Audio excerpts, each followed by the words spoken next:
జగన్మోహన్ రెడ్డి పాలనలో జగన్మోహన్ రెడ్డికి అనుకూలంగా వ్యవహరిస్తూ వైసీపీ నాయకులు చేసినటువంటి దాష్టికాలు దౌర్జన్యాలకు వెన్నుదన్నుగా నిలిచి టీడీపీ నాయకుల మీద కేసులు పెట్టినటువంటి కొంతమంది డిఎస్పీల మీద ఇప్పుడు ఏర్పడినటువంటి కొత్త ప్రభుత్వం వేటు వేయబోతోంది అంటూ ఒక వార్త సోషల్ మీడియా వేదికగా చక్కర కొడుతున్న నేపథ్యంలో ఈ అంశం మీద మనం విశ్లేషణ చేసుకునేటువంటి ప్రయత్నం చేద్దాం. ప్రస్తుతం మనతో పాటు ఉన్నారు ప్రముఖ రాజకీయ విశ్లేషకులు, ప్రముఖ సీనియర్ జర్నలిస్ట్ దుర్గా వడ్లమణి గారు. వారితో మాట్లాడదాం. దుర్గా నమస్తే. నమస్తే. జగన్మోహన్ రెడ్డి పాలనలో జగన్మోహన్ రెడ్డికి అనుకూలంగా వ్యవహరిస్తూ ఈ వైకాపా నాయకులు చేసినటువంటి దాడులు దౌర్జన్యాలకు వెన్నుదన్నుగా నిలిచి టీడీపీ నాయకుల మీద, టీడీపీ కార్యకర్తల మీద కేసులు పెట్టినటువంటి కొంతమంది డిఎస్పీల మీద ఇప్పుడు ఆంధ్రప్రదేశ్లో ఏర్పడిన కొత్త ప్రభుత్వం, అలాగే చంద్రబాబు గారు వేటు వేయబోతున్నారు అంటూ ఒక వార్త సోషల్ మీడియాలో చక్కర్లు కొడుతూ ఉంది. దీని మీద మీ విశ్లేషణ ఏంటి? అంటే మనం చూసామండి, వాళ్ళు ఏ రకంగా ఇబ్బందులు పెట్టారో, అటు తెలుగుదేశం కావచ్చు, ఇటు జనసేన నాయకుల్ని కావచ్చు, అంటే చంద్రబాబు నాయుడు గారిని కావచ్చు, లోకేష్ని కావచ్చు, లేదు పవన్ కళ్యాణ్ గారిని కావచ్చు, అందరినీ కూడా అంటే వాళ్ళు కుప్పంలో ఎంట్రీ ఇవ్వలేదు చంద్రబాబు నాయుడు గారికి ఒక డిఎస్పీ అయితే, అలాగే లోకేష్కి ఇవ్వగలానికి వాళ్ళు అడ్డంకులు సృష్టించారు. అంతేకాకుండా కార్యకర్తల మీద కావచ్చు, వాళ్ళ మీద దాష్టీకం చేయటమే కాదు, ఎస్సీ ఎస్టీ అట్రాసిటీ కేసులు పెట్టడం, ఇలా వాళ్ళని ఎక్కడికక్కడ నిర్బంధించడాలు, రానివ్వకుండా చేయడాలు, బైండ్ ఓవర్లు చేయడాలు, ఇట్లా చాలా రకాలుగా జరిగాయండి. అంటే వీటన్నింటికీ కూడా అంటే ఇప్పుడు డిఎస్పీలు చేశారు అంటే వాళ్ళది ఒక్కళ్ళదే బాధ్యత ఉండదు.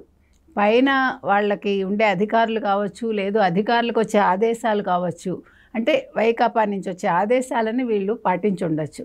కానీ కొన్ని సందర్భాల్లో వీళ్ళందరూ కూడా ఏం చేయాలంటే, ఇప్పుడు నిన్న కూడా మనం చూసాం చంద్రబాబు నాయుడు గారు ప్రమాణ స్వీకారోత్సవం అయ్యాక ఐఏఎస్ ఐపీఎస్ ఐఆర్ఎస్లతో మాట్లాడినప్పుడు, గతంలో మీరంతా కూడా నాతో పనిచేశారు, మీరు ఈ రకంగా లేరు, ఎందుకు ఈ రకంగా ఉన్నారని ఆయన ఫీల్ అయ్యారు. ఆయన ఫస్ట్ టైం మనం ఒక మారిన చంద్రబాబు నాయుడు గారిని చూసాం. కాబట్టి ఇప్పుడు బ్యూరోక్రాట్స్ కావచ్చు, లేకపోతే ఒక ఎస్పీ డిఎస్పీ ఎవరైనా సరే, పోలీస్ శాఖలో కావచ్చు, ఈ రకంగా ఉన్న వాళ్ళ మీద తప్పకుండా చర్యలు ఉంటాయనే మనకు అనిపిస్తుందండి.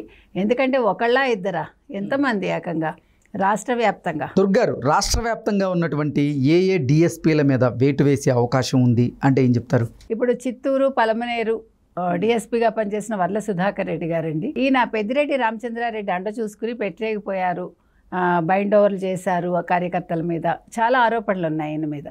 అంటే ఈయన సుదీర్ఘకాలం పనిచేసినప్పటికీ లాస్ట్లో ఈ రకంగా ఈ 5 ఏళ్లలో ఆయన చేసిన అట్రాసిటీస్ వల్ల ప్రజలు, కార్యకర్తలు, తెలుగుదేశానికి సంబంధించి జనసేనకు సంబంధించి చాలా వాళ్ళు ఇబ్బందులు పడ్డారండి.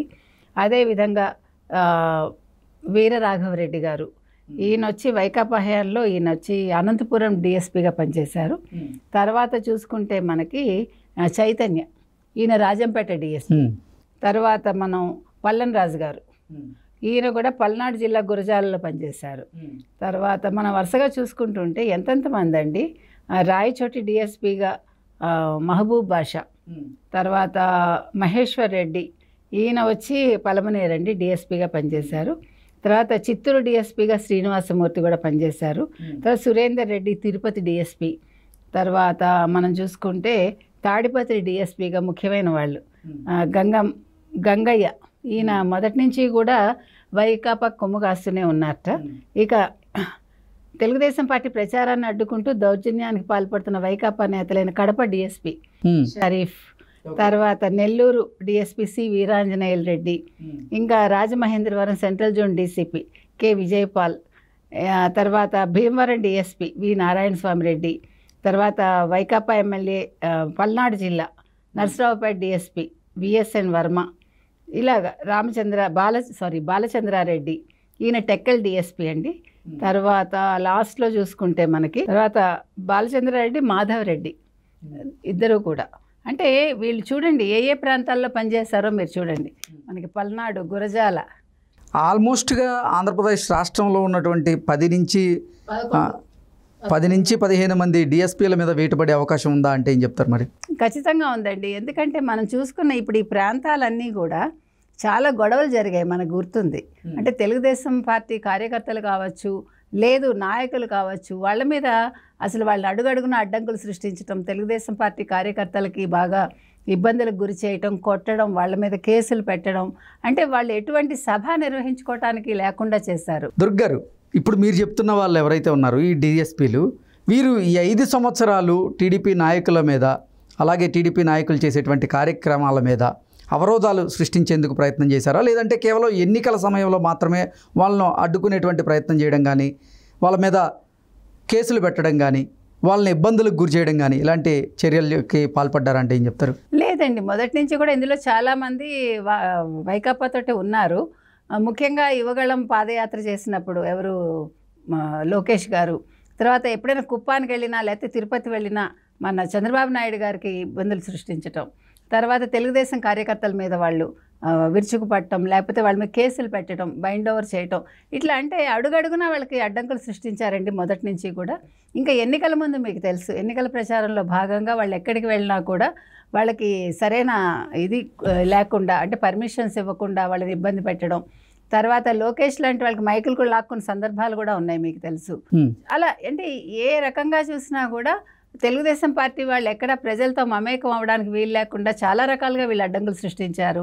ముఖ్యంగా వాళ్ళు మనం అనుకున్నట్టుగా ఇప్పుడు ఇది ఎవరిది తప్పు అనే దానికి మనం ఏం చెప్తామండి, వాళ్ళు ఒక పార్టీతో ఉన్నప్పుడు ఆ పార్టీ పరంగా వాళ్ళు అనుకుని వాళ్ళు అంటే ప్రభుత్వ ఉద్యోగులను మర్చిపోయి ఈ రకంగా బిహేవ్ చేయడం అయితే జరిగింది.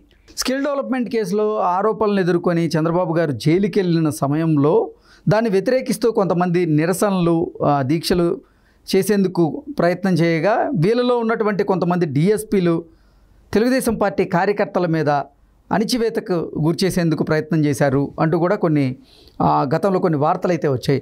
వాళ్ళలో అంటే ఇప్పుడు మీరు చెప్తున్నటువంటి డిఎస్పీల్లో వారు కూడా ఉన్నారా అంటే ఏం చెప్తారు? ఖచ్చితంగా ఉన్నారండి. మీకు గుర్తుందో లేదో, మన ఈయన పవన్ కళ్యాణ్ గారు చూడటానికి వెళ్తుంటే ఆయనకు అడ్డంకులు సృష్టిస్తే అప్పుడు వెంటనే జనసేన కార్యకర్తలు చుట్టుముట్టడంతో భయపడి అప్పుడు జగన్మోహన్ రెడ్డి పర్మిషన్ ఇమ్మని చెప్పారు. మీకు గుర్తుందో లేదో. అసలు స్కిల్ డెవలప్మెంట్ కేసులో చంద్రబాబు నాయుడు గారిని ఏ విధంగా తీసుకెళ్లారో మనకు తెలుసు. తర్వాత అసలు తెలుగుదేశం పార్టీ శ్రేణులు కావచ్చు, ఈవెన్ ఇక్కడి నుంచి హైదరాబాద్ నుంచి ఎంతమంది టెకీలు వెళ్ళారు, వాళ్ళని ఎలా అడ్డుకోవాలి అని ప్రయత్నించారు వీళ్ళందరూ కూడా. ఆ తర్వాత వాళ్ళు వెళ్ళాక కూడా వాళ్ళు అందుకే చాలామంది ముందు రోజు వెళ్ళిపోయి 2 రోజులు ముందు వెళ్ళిపోయి, ఎందుకంటే ఎక్కడికక్కడ అడ్డంకులు సృష్టిస్తారని. సో ఈ విధంగా వాళ్ళు చేయటం వల్ల అది ఊహించండి, అసలు చంద్రబాబు నాయుడు గారు 53 రోజులు జైల్లో ఉన్నాక బయటకు వస్తారని ఎవడో అనుకోలేదు. ఆ రకంగా జరిగిందండి. సో ఎక్కడికక్కడ వీళ్ళని అణిచివేయడానికి చూశారు, వీళ్ళని ఇబ్బందులకు గురి చేశారు.